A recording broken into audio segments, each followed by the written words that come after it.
Hello there everybody, welcome to this week's edition of The Verdict. So we've got 6 interesting races to have a look this time around, and we're going to be looking at horse races that took place primarily in midweek. But there's also the Irish Derby as well. It took place on Saturday to the Curragh, and it looked very much up to scratch. We'll have a look at that a little bit later on, but we go to Salisbury first up for a decent looking maiden stakes over 7 furlongs, and Broadspear and Seattle King shared favouritism at 100-30. Both were newcomers, and the Seattle King the best backed of those two. There was a bit of money late for Codify. Let's take a look at what happened. Stall 10 was where the winner came from, and he's in the Jeff Smith colours. And the reason I like this particular performance was, 1, this was a strongly run race, and he finished his race off very well. But 2, he had to put up with being really green through the early stages of the race, and I think racing on the wrong part of the track. I think really you wanted to be down towards the inside. The runner-up sat here just against the rail. There's the winner, and the runner-up is sat down there against the rail. He was in the right place, as was Codify with the big white face, who took them along in the early stages. The winner, however, is out wide. You can see there he's just about to come really wide. He's just tucked in there. And that's not really where you want it to be. But once he got himself down to the inside, we saw a real different horse. And it wasn't just the being on the better part of the track. It was because he was learning all the time through the race. Look at him there, niggled along, not really going anywhere, certainly not travelling. And he traded at 34-1 in the run at this stage. Now there's still 4 to go, and he is not going a yard at this point. Meanwhile, Codify jumps the road. He's going well out in front, and more of him in a moment. So's the runner-up. He travels really well, Broadspear. There's going to be a race in him, I have no doubt. But now suddenly, Seattle King is switched towards the inside, and he'll get the cutaway as well as Codify begins to run around under pressure.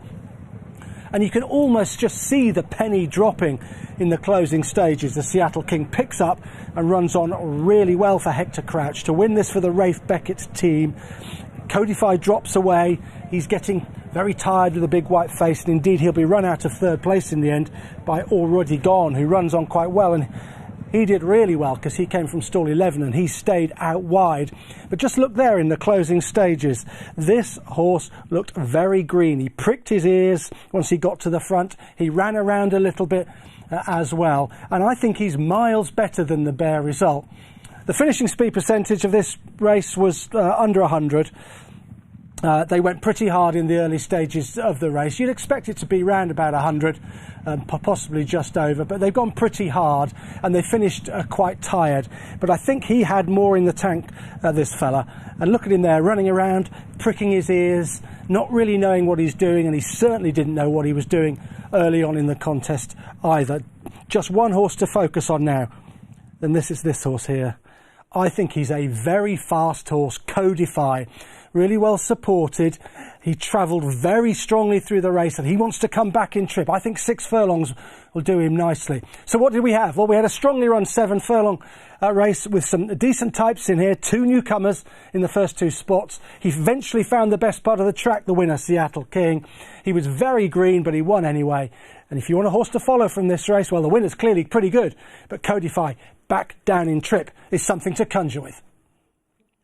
We stay at Salisbury for the second race that we're going to look at here on the Verdict this week. Came up at the end of the card at 4:30. It was over 1.75 miles, and it was a Class 3 event. So they bet Master Milner has been in good form, 6-4. Novice and George 9-4 from 11-4. Blagrave is 4-1. Just in time 15-2. 20s and bigger the rest. Let's see exactly what happened here. Remember, no stalls at Salisbury over this trip. There never is. And Novice and George lined up towards the 4 in those sort of dark red colours, and he makes every yard of the running to win here, and he beats in the white colours just in time. And Blagrave out wide, seeing plenty of daylight early on. He finished back in 3rd place. Send them on their way. Novice and George is he's a winner. He just likes to win. This was his 7th career success. He's game and he's tough. And he wins this really well for Sean Levy under a very well-judged ride for the informed David Menuisier. And as they make their way down the home straight and towards the loop, you can see that he's just dictating a steady gallop out in front. The course track sectionals had him going fairly steady early on. 13.61, there's a 13.59 that he puts in there as well. But Sean Levy winds this race up at the right time and makes a winning move. The 10th, 11th and 12th furlongs of this 14 furlong race, and we'll highlight those a little bit later on. What we'll do now though is also look at the second and third. Second is Just in Time. I think he's the eye catcher from this race. I think he had an impossible task given how he was ridden. Dropped out off a steady gallop, but he comes home really well, and we'll highlight his final furlong a little bit later on. And in here, under Sylvester de Souza, is Buriram. Now Buriram, is too keen. You can see there, look, head side to side, pulling far too hard under this steady gallop, and that hindered him as far as his finishing effort was concerned. This was quite a weak race, so he still managed to finish in third place, but nonetheless he's going to have to settle down if he's going to progress any further. Perhaps maybe in a stronger run race, perhaps that's when we'll see him at his very best. Still going steady. They've gone down the home straight, they're going round the loop now, and you'll visually be able to see where Sean Levy begins to wind things up in front here. He didn't want to wait too long. This is a horse who stays 2 miles, so he wanted to send him quite early on, and he didn't want it to turn into a real dash over 2 furlongs. And you can see there, just at the crest of that bend, he's just stolen a length or two, and it's now that he begins to wind it up. And these 3 furlongs that he fires, the 9th furlong was 13.59, steady away. Now he's going, look, he's just asked him to stretch, and he's going to fire that 12.97 I referred to, and then a 12.61, and then a 12.26, and that did the trick because it got them stretched through that 12th furlong. You can see now, just beginning to niggle away in behind some of them as Levy steadily winds up this gallop. And you can tell that visually, you can tell that he's winding it up from the body language on the jockeys in behind. But the sectionals, they tell us exactly what he did. And this was a superb front-running ride. Look at Just in Time, who ultimately finishes second, trying to make ground from the back, but he's got an awful job to do. Look how far he's got to make up. He's 4, 5 lengths behind, and all Novice St George has got to do now is see off Buriram in the blue in second, who's been far too keen, and he's unlikely to get home, and indeed that is exactly what happened. I said we can mark up Just in Time. I really do think we can, because I think this horse has made some good progress through the final couple of furlongs, and he has fired a decent furlong in his own right late on, a fast one. He really came home very well in the closing stages, Just in Time. For his 12th furlong was the fastest in the race of 12.18. So we're talking about Just in Time. He's running on in third place at this stage. There he is. But a 12.18 final furlong was quicker than Buriram, was quicker than Novice St George. He had an impossible task from where he was positioned in the race. That's to take nothing away from Novice St George, who was given a superb ride by Sean Levy, who's dictated matters and wound the pace up at exactly the right time, as the sectionals tell us. Let's have a quick look at the head-on. You can see the cutaway there that they had in place at Salisbury. Just in Time under pressure, quite a long way out. But the winner just finding loads out in front, and that is what he does. He's a tough individual, he's a winner. He's entered at Newmarket on the 9th of July, so it's possible that we might see him fairly soon there on the July course, and he'd be effective there because front running tactics are a good thing to do on that particular track, and he could go well yet again, and he is a very, very tough and consistent type. So let's sum up what we've just seen with Novice St George's front-running effort under Sean Levy. It really was a good performance. We'll mark up Just in Time. We'll give him a pass on this. He's pretty well handicapped now. He's down to 89, and he was as high as 98 at one point in his career. There we go. The winner got an easy lead. It was a well-judged ride from Sean Levy, and those 3 furlongs were important. The 12.97, the 12.61 and the 12.26. And we give Just in Time a sectional upgrade, quite a big one, and he's quite well handicapped now. The front 2 horses that are going to keep going forward, I think the winner could probably win again, and Alan King's Just in Time. There's a race in him in the near future. Let's go to Kempton on Wednesday night now and have a look at a newcomer from the Simon and Ed Crisford yard who impressed with the speed and turn of foot that she showed in a steadily run Fillies Novice Stakes. It was over 7 furlongs. The horse is Danae. She was a weakish 7-4 favourite. Madam Ambassador for Mark Johnson was 9-4, and Moon Island, who showed with promise here, was a 4-1 shot. Let's take a look at this then. Danae jumped out of stall number 5 in the yellow colours. Now just watch her in the early stages of this race. Remember, this is her debut. She's throwing her head around a fair bit. See there, as I've highlighted. Look at that head up in the air, a little bit too keen, took a while to settle. Nonetheless, she does settle eventually, and she settles behind a very steady pace. They did not go hard in this race whatsoever. The finishing speed percentage, 106.52. So she's finished off 6.52% quicker than she ran the rest of the race. She's come home really, really well in the closing stages. And she puts this race to bed very, very quickly indeed. And I do like the turn of foot that she showed. I think she's probably a sprinter. I know this is 7 furlongs, but she's a fast filly, and a strong run 6 might suit her better. Jack Mitchell is full of horse as they turn in. Madam Ambassador, I think she shapes like a stayer. She's out in front at this point. She just hasn't got the speed of this filly, Danae, on the outside. In behind, Moon Island, I mentioned her earlier. Well, she's shaping with promise. You can just keep a close eye on Moon Island from the Roger Charlton yard, who are going well at the moment. That's a horse to definitely keep an eye on when you see this horse running again. Very green, hanging, took a while to get the hang of things, but came home very well through the final furlong. There's Danae though, sprinting now. 11.8, 11.34. That's completely and utterly torn the race apart. And then a 12.17 final furlong. But those 2 furlongs that she fired, 11.8 and 11.34, no horse from the back had any chance of closing into those. And she's geared down just towards the end as Moon Island comes home pretty well. And in fact, Moon Island has got a sectional upgrade here as well, because she comes home just a shade quicker in the final furlong than the winner. 12.15 plays 12.17. She was getting the hang of things. That's what the sectionals tell us about Moon Island in 3rd place. Overall, the finishing time was not particularly quick, 1:27.74.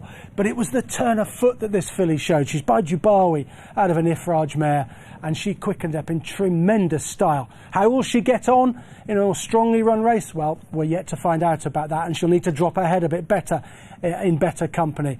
But I think she deserves her crack against better company now. And Moon Island is definitely a horse to take out of the race and follow through her career, because the Roger Charlton team are going well. Indeed, we've got a Roger Charlton horse to look at a little bit later on here in the verdict. So let's sum things up then.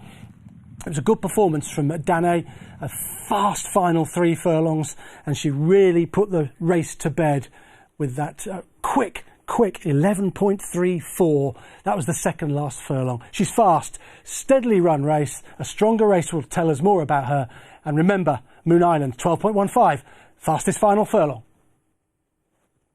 Time to have a look at another race at Kempton last week. It came up half an hour after Danae's impressive success, and she's clearly a nice and promising filly. But I think we might have seen an even better performance in the race that came next up. It was an interesting Novice Stakes. It was over 6 furlongs. Kingsguard for Godolphin 6-5, and Noisy Knight 9-4. Cavalluccio 5s and 11-1, and bigger the rest.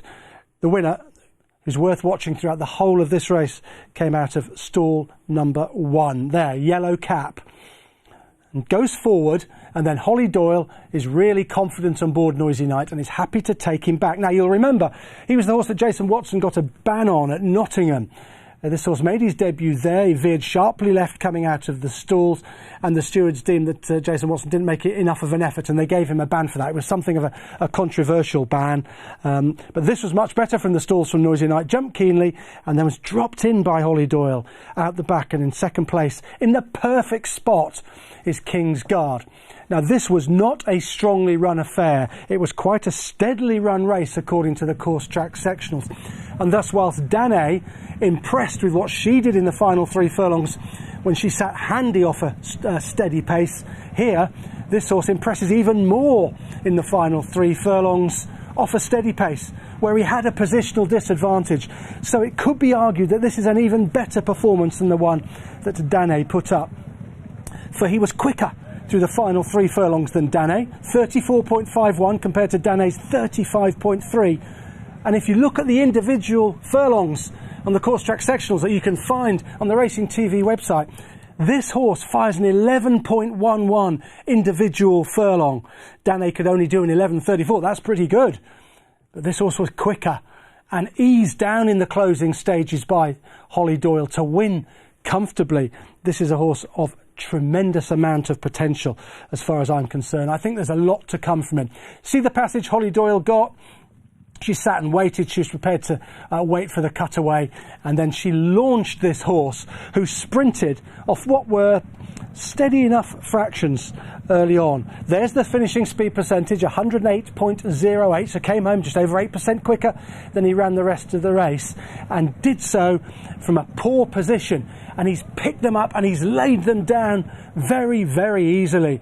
And this is a most taking effort from Noisy Knight. The runner-up's okay, I think. Kingsguard, Cavalluccio was back in 3rd place, but watch him surge down towards the inner, and he really is a horse to conjure with. I do like Danae. I think she was very taking on her debut, but she pulled a little bit hard, and she may be a little bit tricky going forward. This horse looks tremendously straightforward. And Roger Charlton's got a decent sort on his hands here. So, what did he do? Well, he overcame a positional disadvantage. You see his finishing speed percentage meant that he finished off very strongly. Got a sharp turn of foot. Furlong 6, 11.11.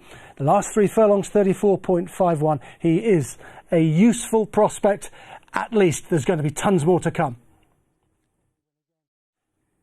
Let's move on to Carlisle, their big day of the year on the flats. It was Plate and Bell Day, and we're going to have a look at the Bell. This was how they bet for this handicap, just shy of a mile, 7 furlongs and 173 yards. Bill Hilly 4-1, 5-1 Garden Oasis, and Chichester 11-2, 6-1 Star Shield, Global Spirit 9s and 11s, and bigger the rest. Some interesting performances here to highlight. Chichester beats Global Spirit and Lion Tower back in 3rd. Send them on the way. You're watching stall 12 for the winner, the runner-up from 2, and Lion Tower, who's always prominent in headgear, which really fired him up. He's run a big race to finish back in 3rd place. It was a seminal day for Keith Dalglish. He had 3 winners on the card, and Joe Fanning was on board this particular horse, Chichester, who's a pretty consistent type. The overall time was good. It was 1:37.31 in a race that was pretty strongly run overall. They went really quite hard in this contest. You can see Lion Tower on the outside, sat in 2nd place. He's keen in that headgear, and I think it's amazing that he managed to finish in 3rd place. There's definitely a race in him going forward. And just stop that there. Look at that. Look how far strung out they are. That's how hard they are going in this race. And the course track sectionals have the finishing speed percentage at 97.91. So they went hard and they finished tired. So this horse, I'll mark him up here, really needs keeping a close eye on. Lion Tower. But he just couldn't sustain the gallop out in front. And Chichester, who's stalking, got an excellent ride from Joe Fanning, will pick him up in the closing stages. And Global Spirit will run on strongly too. Here's the winner. He's got a clear run at it, right down the outside, under Joe Fanning. And he will readily get to the leaders, who start to get tired. For the last 3 furlongs of 38.29 seconds. So we've been talking about 2-year-olds at Kempton flying home in 35 seconds, etc. Well, these handicappers have come home tired. There's no doubt about that. Watch the finish of Global Spirit over on the far side in the red and black. He's under strong pressure at this stage, but he comes home very strongly. Lion Tower is on fumes at this stage. Chichester just gets there. Global Spirit finishing off well. And I would hazard a guess that the first 3 here have, in their own way, put up career bests in the Carlisle Bell. There was no hiding place whatsoever in this fiercely run affair, and they gave absolutely everything. And there could be a bit more to come from all 3 of them. The fastest final furlong was Global Spirit. He came home best at 13.41. Let me just highlight that finishing speed percentage of the winner, 97.91, just highlighting how hard they went here and how tired they finished. Look at them wobbling around under pressure a little bit. They're getting tired, they're a little bit legless, and how nice it was to see all the crowds there watching the Carlisle Bell. Here he is in isolation then, Chichester, coming to get Lion Tower. Global Spirit firing the fastest last furlong and should be kept an eye on. Perhaps a mile and a quarter would suit him. So our points, what are they? Well, it's a strongly run race here. We can tell that from the finishing speed percentage. I'm going to say personal best for the first 3 home in the Bell this year, and this will work out to be very strong form. Well, we very much saved the best to last here on the verdict this week, for we turn our attentions to the Curragh on Saturday and to the Dubai duty-free Irish Derby Group 1 over 12 furlongs. And it looked like an incredibly strong race on paper. You had High Definition as favourite at 9-4 after that good run in the Dante Stakes from him. Hurricane Lane 4-1. Lone Eagle 11-2, Van Gogh 7s, McSweeney, the Irish 2,000 guineas winner, 10-1, 11s for Wordsworth, who'd run so well at Royal Ascot, Mo Star, who'd run well in the Epsom Derby. So it looked very much up to scratch this Dubai duty-free Irish Derby, and it produced a tremendous horse race, and tactically it was of great interest, not least because of the brilliant Frankie Dettori. Let's send them on their way then, and I'll remind you that it was Hurricane Lane from stall 3 in the all blue of Godolphin who prevailed from Lone Eagle, and Wordsworth for Aidan O'Brien back in 3rd place. He did the best of the home runners, the Irish runners, but it was a 1-2 for the Raiders, with Hurricane Lane for Charlie Appleby beating Lone Eagle, who's trained by Martin Mead. Tactically very interesting. First thing I think perhaps we could just pick up on, because this horse was favourite, is High Definition. I think he's a horse of immense potential. He was winter favourite for the Derby. Things haven't quite gone his way, but he stumbles. I think he clips heels and early on in the race, and thereafter he was never going. Ryan said he could never get him back on an even keel there, and he hung in the home straight as well. So you've got to ignore this run from him. I think he's a horse of immense talent, and there will be more to come from him in time. So how was this race run? Well, Matchless took them along out in front.